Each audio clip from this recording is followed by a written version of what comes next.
ya ziada, ushahidi, unajua Kiingereza unasema evidence, au rasilimali zinahitajika kufanya uchambuzi mkubwa zaidi wa tatizo. Hasa kwenye mambo ya afya. Kwa mfano, unaweza kuona ugonjwa fulani, mbona kama si uelewi, kwa unajua ili liko juu ya uwezo wetu, tunahitaji rasilimali zaidi na mamlaka kutoka juu.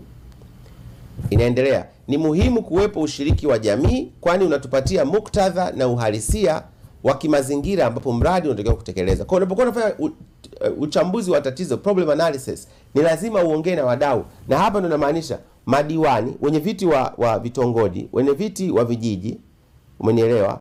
Wenye viti madiwani wetu wa kata, wabunge wetu wa majimbo, si ndio? Wakuu wetu wa wilaya, maafisa tarafa, watendaji wetu wa kata, watendaji wa vijiji, mitaa na vitongoji. Ni muhimu sana wakati wanafanya mchakato wa ONOD, Opportunities and Obstacles for Development.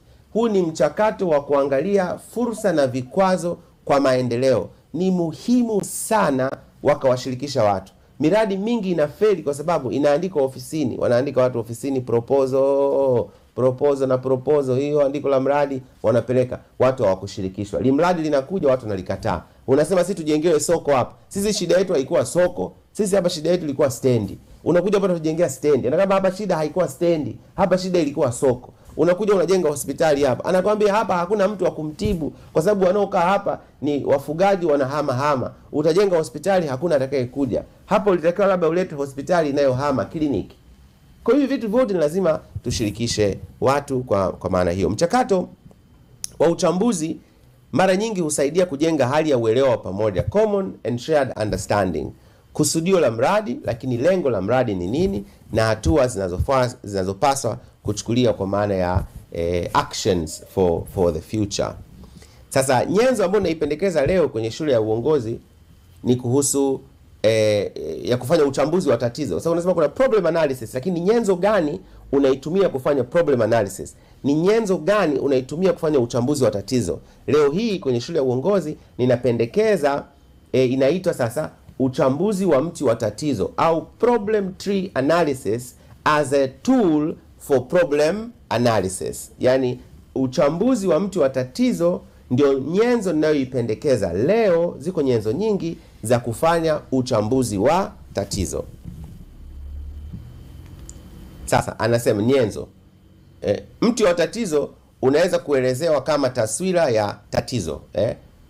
Wanasema problem tree can be defined as a taswira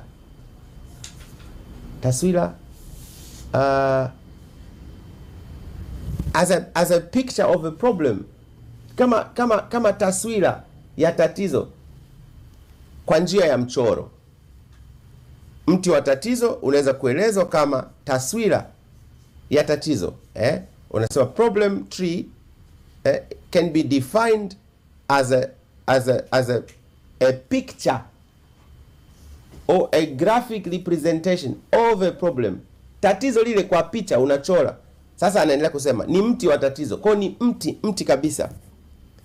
Ili kusaidia ambao au ngazi tofauti. Njia inasema tatizo linaonyeshwa kwa picha kwa njia ya mchoro, au ngazi tofauti za tatizo, ili kusaidia kuchambua na kufafanua uhusiano wa ile nilisema mwanzoni, chanzo na athari, cause and effect, au kama mti ambao hutoa muhtasari wa vyanzo au sababu zote zinazojulikana na athari zake kwa tatizo linalotambuliwa. Nilikwambia tatizo liko hapa, kuna chanzo na kuna athari zinazoletelezwa na tatizo hilo. Sasa hapa inaonyesha, inasema uchambuzi wa mti wa tatizo huchunguza hali mbaya za hali iliyopo au tatizo au swali lililopo, na unatusaidia kuonesha uhusiano wa chanzo cause na athari effect kati ya matatizo yaliyotambuliwa. Kwa utagundua huo ni mti.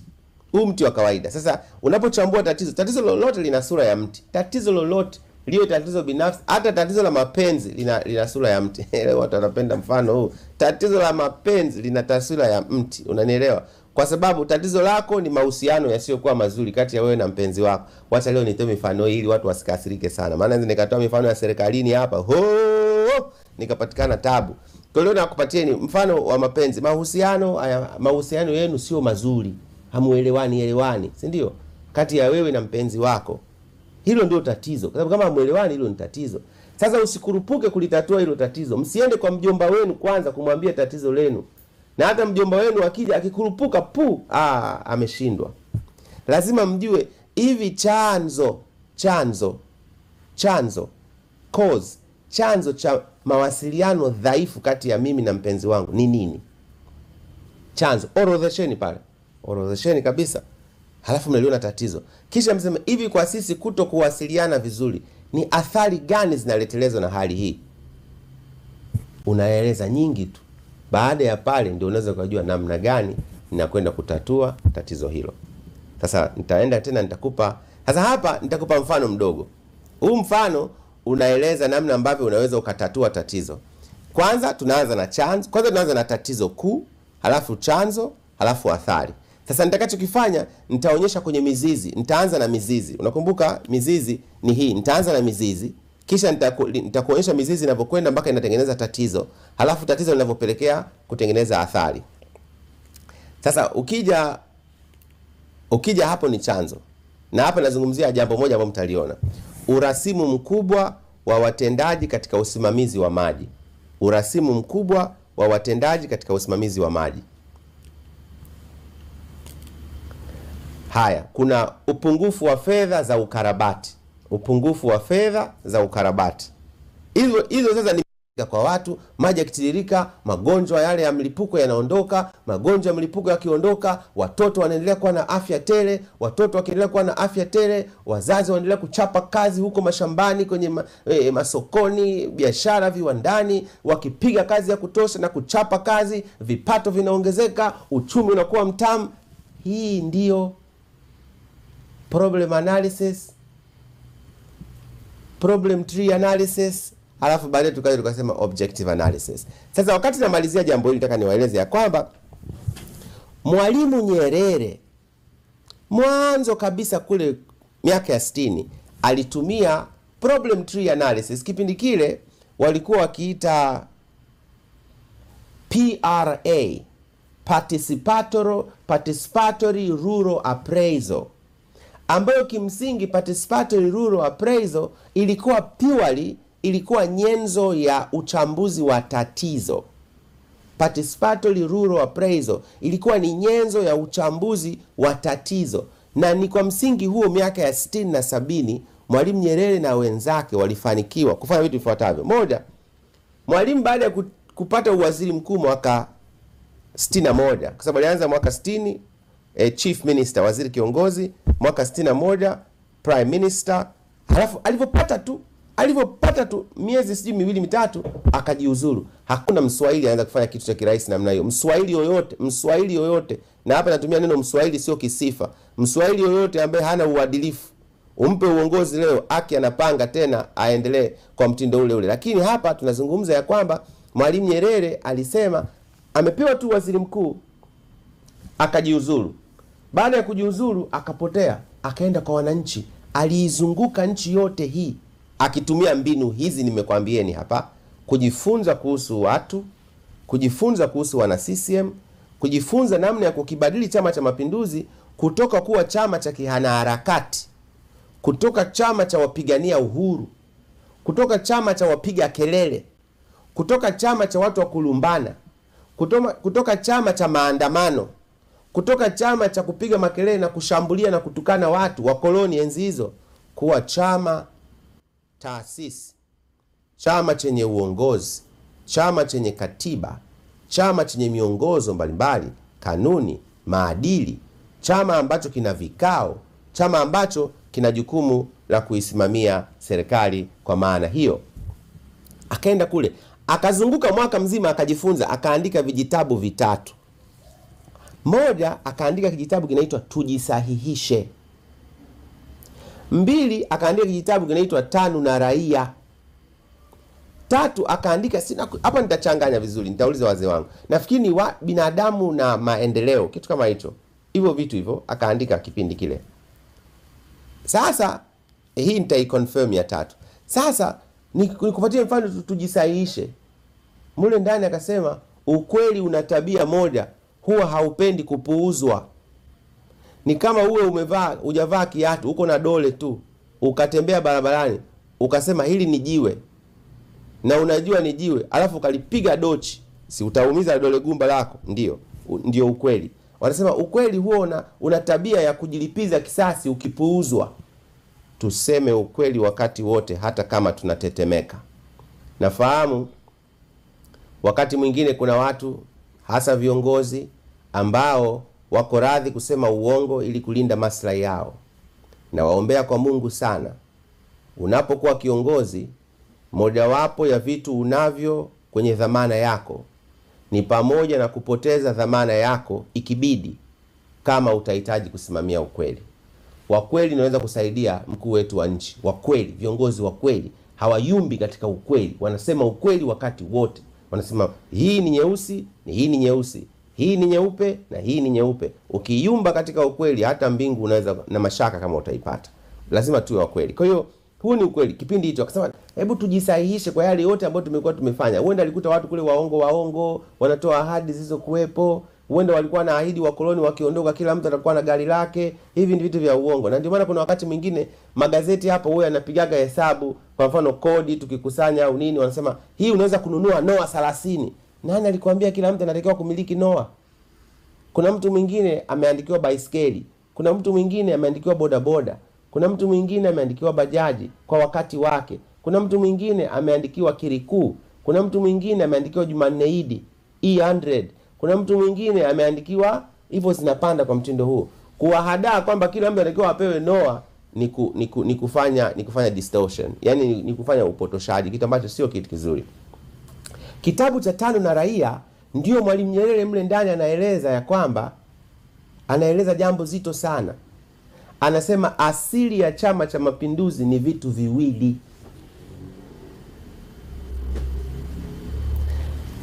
Kitu cha kwanza, haki, asili ya CCM. Nenda soma Tano na Raia. Cha pili, watu. Kwa asili ya CCM ni vitu viwili, na mimi nakuongezea hapa, haki na kuwaheshimu watu. Mwalimu Nyerere akatengeneza hizo vitu vyote, vitabu hivyo, vijitabu, akatengeneza Azimio la Arusha kwa kuwasikiliza watu. Nilikwambia stakeholder analysis is very important. Unapokuja kufanya problem analysis na kutatua tatizo, akasikiliza wale watu nchi nzima. Hata hii habari ya ujamaa ya kusema tukae kwenye vijiji, alizunguka. Kwa mfano nimekwenda, nafikiri Kibondo, kama sitakosea, Kibondo, kuna kijiji Mwalimu Nyerere alikaa pale mwezi hivi na zaidi, wana mobilize kujenga kijiji na kukaa pamoja na kuleta huduma na nini hivyo. Wewe fikiria, hicho ni kipindi hicho anazunguka anafanya hizo kazi, kusikiliza watu, very important. Hii mipango na mikakati yote Mwalimu Nyerere kujenga baadaye ilikuwa kwa sababu alitumia hii mbinu ya kufanya uchambuzi wa tatizo. Mwalimu pale akaja akasema siasa ni kilimo. Aliwatazama wale watu akasema hawa, hebu siasa ni kufanya uamuzi, tulime kilimo cha kisasa, tulime kilimo cha kujitegemea, kilimo cha kutosheleza chakula. Siasa yetu iwe kujitosheleza. Akaja akasema falsafa ya elimu ya kujitegemea. Akasema tunafundisha watu wetu ili iweje? Ndio kuna hilo inaitwa swali la kifalsafa, a philosophical question. Why do we teach our people? Kwa nini tunafundisha watu wetu? Tunafundisha watu wetu ili wakajitegemee. Kwa hiyo hata kama tunakosea hapa katikati, tulikosea, tunazalisha watoto wetu. Sasa mtu anamaliza chuo kikuu, ana shahada yake tu nzuri ya uchumi, ana shahada yake ya mazingira, ana shahada yake sio kitu gani, biashara, uchumi, fedha, lakini anatafuta kazi akaajiriwe. Unagundua kuna kipengele fulani cha kifalsafa. Kwa nini huyu mtoto tulimpeleka shule? Tulimpeleka shule akitoka awe na aina ya maarifa ambayo yatamwezesha yeye mwenyewe kujitegemea. Na kujitegemea ni kuwa na self sufficiency, utoshelevu binafsi. Sasa nafurahi serikali inafanya mapitio ya mitaala, na nitaomba wakati utakapofika watu wote watoe maoni kwa maana hiyo. Kwa kuna elimu ya kujitegemea. Kuna ujamaa na maendeleo vijijini. Aliangalia inawezekana tukapeleka maendeleo. Ndio maana kipindi cha miaka ya 70 Tanzania ilizalisha chakula na ziada kuliko nchi karibu zote za kusini mwa Afrika. Haya, alafu sasa nataka kulinganisha. uongozi wa awamu ya 5 wakatambua habari ya kutumia uchambuzi wa matatizo, problem analysis, katika kutengeneza mipango na mikakati yao katika awamu ya 5. Katika awamu ya 5 nani walikuwepo? Alikuwepo Mama Samia, alikuwepo John Pombe Magufuli. Walifanya nini? Sikiliza walichokifanya. Tizama vizuri ninachokueleza. Unapofanya tathmini, uchambuzi wa tatizo, lazima uende kaongee na watu. Shida yenu nini? Watakwambia, hapa shida yetu ni hii. Hapa shida yetu ni hii. Ndio maana utagundua ni katika uongozi wa awamu ya 5 wa Mama Samia na John Pombe Joseph Magufuli walitengeneza vitu vifuatavyo. TARURA, Tanzania Rural Roads. TARURA ndio inatengeneza ile taasisi TARURA. RUWASA, Rural Water Authority. RUWASA, ile mamlaka ya maji vijijini. Unagundua kuna vijijini. TARURA, vijijini. Elimu bila malipo, asilimia kubwa vijijini, kwa sababu huko ndio ambako watoto hawawezi kwenda shule kwa kulipa shilingi 10,000. Haya, tunapeleka vituo vya afya kote nchini Tanzania vijijini. Haya, tunaongeza madarasa ya shule wapi? Vijijini. Kwa hiyo utagundua wakafanya uamuzi. Umeme, mwaka 2015 vijiji vilivyokuwa na umeme vilikuwa 2,000 tu. Mama Samia na Magufuli wakaongeza vijijini. Inaitwa nini? REA, Rural Electrification. Sio kama unanielewa. Vijijini, watu wa vijijini wakiinuka, watu wa mjini wananufaika. Watu wa vijijini wakiinuka, wanazalisha zaidi. Watu wa mjini wanapata chakula. Watu wa mjini wakipata chakula, wanarudisha fedha vijijini. Hasa hivi vitu wewe kama kiongozi, hizi mbinu lazima uwe nazo. Na ndio maana waliizunguka hii nchi, viongozi wetu wale waliizunguka hii nchi kila kona, kila kona. Ndio maana wakapita kwenye mabarabara mabovu, wakagundua lazima tujenge barabara. Wakapita sehemu nyingine kuna vijiji hakuna umeme, wakalazimika kuleta umeme. Wakapita kwenye vijiji hakuna maji, wakalazimika kuleta maji. Viongozi lazima msikilize watu, na ni lazima muende kwa watu. Haina mjadala. Chama cha Mapinduzi kwenye ilani yake kinaeleza bayana na hakika ya kwamba lazima tusikilize watu. Lazima tusikilize watu. Kiongozi yeyote asiyesikiliza watu, huyo ni mtovu wa nidhamu. Wewe ni, na hapa leo nataka nijikite. Kwa mfano kuna ndugu zetu ambao mimi nimeshiriki kuwa na wao pia. Nimekuwa mkuu wa wilaya mimi. Lazima usikilize watu. Nitakupa kisa kimoja. Siku moja nimekuwa mkuu wa wilaya. Sasa ndio mwanzo pale. Sasa tulikaa karibu hivi na mwenzangu, sitamtaja.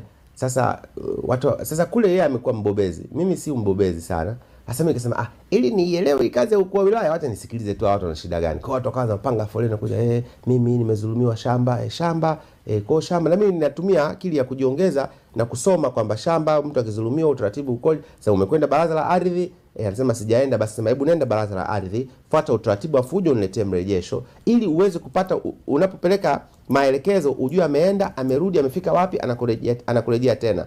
Halafu anakuja mwingine, mimi na mke wangu tunataka kugombana. Nikisema kwani mnagombana? Mna watoto? Ndio. Kwani mnagombana? Halafu nje kwa mkuu wa wilaya pale tunafungisha ndoa, kwa pia na ushauri na saa tunatoa vile vile. Anakuja mwingine anasema nina shida. Sasa siku moja akaja mtu akaniambia bwana mimi nina shida lakini nikamsikiliza. Sasa wewe unatakiwa utoke huko. Alikuwa anatoka kama wilaya nyingine hivi. Nikamwambia unataka uende kwenye hiyo wilaya nyingine. Akasema hamna, yule kule asikilizi.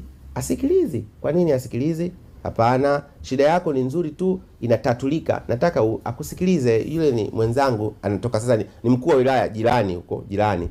Sasa akasema hawasikilizi. Nikamwambia mimi nakuomba kitu kimoja. Nikampanga yule mama, nikamwambia rudi pale ofisini kwa mkuu wa wilaya. Ukifika muombe yule msaidizi wake pale akuone mkuu wa wilaya una shida ya haraka. Kwa sababu mlango wa mkuu wa wilaya ni hapa na kwa msaidizi ni hapa. Akiukatalia, lia, piga kelele nyingi sana. Yaani piga ukelele. piga kelele kabisa. Yule mama akasema sawa, akaenda bwana, kafuata script kama vile mcheza sinema. Kafika pale kauliza, naomba kumuona mkuu wa wilaya. Akaambiwa mkuu wa wilaya hawezi, ana majukumu. Nina shida, naomba nisaidie, ana majukumu. Mama alipiga ukelele pale, alilia yule mama pale. Unajua nini kilitokea? Yule mkuu wa wilaya hakumsikiliza. Hakumsikiliza. Akarudi kwangu, akanambia hawajanisikiliza. This is very bad. Mheshimiwa Rais Mama Samia Suluhu Hassan na mwenyekiti wa CCM ametoa maelekezo, watu, viongozi wetu wasikilize watu. Tukiwasikiliza watu, wakati mwingine wala si kwamba tutatatua kero zao zote, lakini watapata tulizo la moyo. Leo nimesikilizwa na mkuu wa wilaya, yeye mwenyewe. Leo nimesikilizwa na afisa tarafa, yeye mwenyewe. Leo nimesikilizwa na mkurugenzi wa halmashauri, yeye mwenyewe. Leo nimesikilizwa na mkuu wa mkoa, yeye mwenyewe. Tena hapa kwa wakuu wa mikoa hapa, mnisamee wakubwa wangu, lakini natoa darasa hapa, tuko darasani. Hawa wengi huwa hawasikilizi watu. Wakuu wa wilaya hapa wanahangaika, wengine wanakuwa mtihani, na hii na ushahidi, naweza nikawaambia hapa kwenye platform zangu. Sema mkuu wa wilaya wako ambaye hajakusikiliza, watawataja hapa, itakuwa shida. Hapa kwa wakuu wa mikoa wanaweka mtu mmoja hapa, wale makatibu wasaidizi wale, lakini kwa mkuu wa mkoa ufiki. Siku moja Mungu akipenda, rais ametoa maelekezo, chama kimetoa maelekezo. Na sisi kama wawakilishi wa wananchi, sisi wabunge, tunawasihi msikilize hawa watu, kwa sababu ndio mna dhamana ya kutatua hizi kero, na sisi tutawasaidia ili zitatuliwe. Mwananchi akiondoka kasikilizwa na mkuu wa mkoa, anasikia kushiba, anasema nimesikilizwa, na inapanda kwa mtindo huo. Tukisikiliza watu tutafanikiwa. Chama kwenye ilani kimesema tusikilize watu. Nafikiri ni fungu lile fungu sura ya 10 ibara ya 251 inasema chama chenyewe kiweke utaratibu wa kusikiliza watu. Kwa lazima kusikiliza watu. Mwalimu yeye alifanya hotuba moja mwaka 68, alikwenda kule Uganda, akasema chama lazima kisikilize watu. Ukiona watu wanazungumza, ni jukumu la chama na serikali kuwa na namna za kusikiliza. Ukiona watu huku wanaongea, alafu kama watu huku juu hawasikilizi hivi, kama hawaelewi hivi, hiyo ni tatizo. Watu wanaongea huku chini, halafu ukiangalia hapa juu unaona kama hawaelewi hivi, watu wanawatumia ujumbe huku chini, halafu ukija kusikiliza huku kama hawaelewi hivi, hii inakuwa si nzuri. Na unafahamu chama chetu ni chama sikivu.